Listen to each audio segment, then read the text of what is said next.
Very, very good morning to all the students. In complex analysis, we start chapter 7, complex integration. And in complex integration, we discuss example first, third, and fourth. Now we discuss example second. Example second are important example. In example second, evaluate integration of c f z dz. F Z की value यहाँ पर H Z square plus 3z plus 2 है. ठीक है, यहाँ पर क्या given है कि C is the arc of the cycloid x equal to a theta plus sine theta and y equal to a into 1 minus cos theta. ये cycloid की इक्वेशन होती है. ठीक है, तो इक्वेशन लर्न होनी चाहिए. बाकी क्वेश्चन में गिवन भी है. C is the arc of cycloid between the point 0 0 and pi A and 2a. कि C जो है वो साइक्लोइड का इन पॉइंट्स के बिटवीन में कोई भी आर्क दिया हुआ है. ठीक है, C कोई भी आर्क है 0 0 और पाई ए 2a के मिड में. ठीक है, तो अब इन पॉइंट्स को 0 0, तो जैसे ये पॉइंट 0 0 हो जाएगा और पाई ए 2a पॉइंट है वो यहाँ पर होगा. पाई ए एक्स एक्सिस पर सपोज ये कोई पॉइंट पाई ए है और ये यहाँ पर वाई एक्सिस पर 2a पॉइंट है 0,2a और ये पाई ए कोमा 0. तो पाई ए कोमा 2a पॉइंट यहाँ पर हो जाएगा. ठीक है, अब साइक्लोइड की जो शेप है वो किस तरह से होगी ये थोड़ा सा अपने को ध्यान रखना है. In example second, the equation of cycloid are x equal to a into theta plus sine theta and y equal to a into 1 minus cos theta. ठीक है, तो ये इक्वेशन साइक्लोइड की लर्न होनी चाहिए सबको. अब पॉइंट्स दिए हुए हैं 0,0. C कोई भी आर्क है साइक्लोइड के किन किन पॉइंट्स के मिड में 0,0 और पाई ए एंड 2a. तो इसका जो शेप होगी वो किस तरह से बनाओगे. ये पॉइंट अपना 0 0 हो गया. ठीक है, एक्स एक्सिस ये हो गया और ये वाई एक्सिस हो गया. ठीक है, ये पाई ए 2a पॉइंट है सपोज. ठीक है, तो ये अपना जो शेप है वो इस तरह से होगा. इसको यहाँ से स्टार्ट करके और इस तरह से लोगे. ठीक है, ओ ए बी. ठीक है, तो ए पॉइंट के कोऑर्डिनेट क्या हो जाएंगे पाई ए कोमा 0. एक्स एक्सिस है तो वाई 0 हो जाएगा. ठीक है, तो ये अपना शेप यहाँ पर ओरिजिनेट होगा. ये एक्स एक्सिस है, इस पर वाई इक्वल टू 0 हो जाएगा. ठीक है, इसकी इक्वेशन पूछे लाइन ए बी जो है ये स्ट्रेट लाइन ए बी है, इसकी इक्वेशन क्या हो जाएगी. इनमें सेम वैल्यू देख लिया करो. तो ये हो जाएगा एक्स इक्वल टू पाई ए. ठीक है, क्वेश्चन के according F Z Z square plus 3z plus 2 given है. पोलिनोमियल फंक्शन है. बहुपद फलन F Z is a polynomial function, so it is analytic function of Z. Polynomial function जो है वो एनालिटिक फंक्शन होते हैं. वही जो भी पोलिनोमियल फंक्शन होंगे वो सभी डिफरेंशिएबल फंक्शन होंगे. ठीक है, और डिफरेंशिएबल फंक्शन है मीन्स वो एनालिटिक फंक्शन की कंडीशन को सेटिस्फाई करेंगे.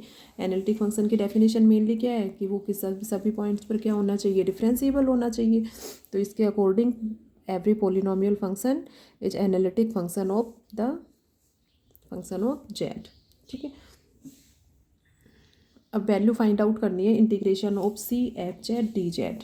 तो इसके अकॉर्डिंग वैल्यू फाइंड आउट करनी है integration C F Z D Z की. ठीक है, C is the arc of the cycloid between the point 0 0 and pi A 2a. तो ये आर्क है. अब इस आर्क के अकॉर्डिंग फंक्शन की इंटीग्रेशन की जो वैल्यू है वो किसके इक्वल होगी.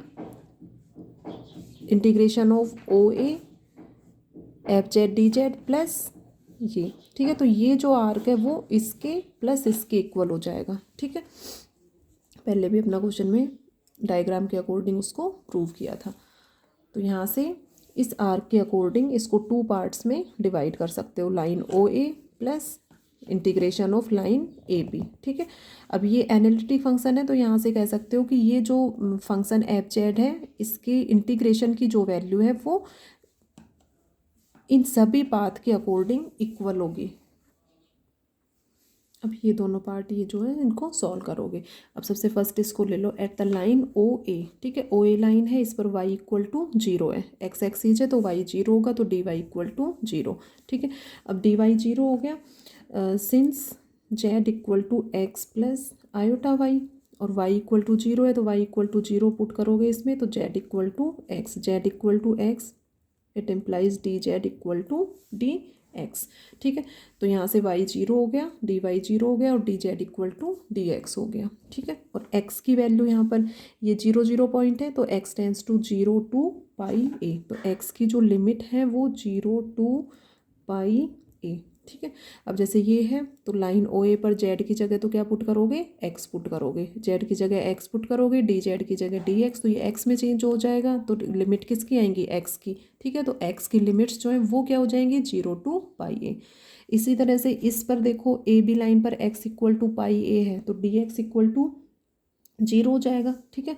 नेक्स्ट ले लो एट लाइन ए बी, तो इन दोनों लाइन्स पर इन टर्म्स की वैल्यू फाइंड आउट कर लो और फिर इसमें पुट करके इसको नेक्स्ट सॉल्व करेंगे। तो at line A B X equal to pi A, D X 0 हो जाएगा, ठीक है। एक्स की वैल्यू पुट करो pi A plus iota Y, तो ये Z equal to pi A plus iota Y, D Z यहाँ से ये तो 0 हो जाएगा इसका डिफ्रेंसिएशन, और यहाँ से आयोटा डी वाई, तो डी जेड की वैल्यू आयोटा डी वाई, ठीक है। अब वाई ये जेड वाई में चेंज हो रहा है, ठीक है, वाई में, तो लिमिट्स किसकी आएंगी, वाई की, तो वाई टेंस टू 0 टू ए, ठीक है। यहाँ से वैसे भी देख सकते हो ये तो दोनों सेम वैल्यू है, तो ये जो है y tense to 0 to 2a, ठीक है। ये पॉइंट अपना 0 0 था, ठीक है, तो ये तो सेम वैल्यू है, इसको छोड़ दो, x की वैल्यू 0 से पाई ए लाई करेंगी, ठीक है। तो इस तरह से भी यहाँ पर देखकर बता सकते हो कि लिमिट्स किसकी वेरी करेंगी। क्लियर हो गया होगा सभी को। नेक्स्ट इसको इक्वेशन फर्स्ट मार्क कर लो, इक्वेशन नंबर फर्स्ट, ठीक है। यहाँ पर ये एज इट इज नोट कर लेना, Z square plus 3z plus 2dz, और यहाँ पर भी सेम यही term from equation first. Next इसके सॉल्यूशन में से इसको क्लियर कर देते हैं। सॉल्यूशन सिंपल है बिल्कुल, मेन इसमें समझाने का जो था वो ये यहीं तक था कि इन दोनों लाइंस पर, ठीक है, इसको ओ ए बी लिया है, ठीक है, एग्जाम्पल के अकॉर्डिंग, तो कुछ भी ले सकते हो। ओ एम ए के अकॉर्डिंग लाइन 2 जाएंगी, ओ एन लाइन और एम ए, ठीक है। अपना ओ ए और ए बी लाइन के अकॉर्डिंग इसको एक्सप्लेन किया था।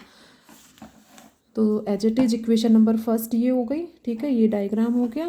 Function F Z is a polynomial, so it is analytic function of Z and the value of the integration according to the curve C are same from the points 0, 0 and pi A, 2a, कि इन points को मिलाने वाले curve के according integration की जो value होगी वो equal होगी।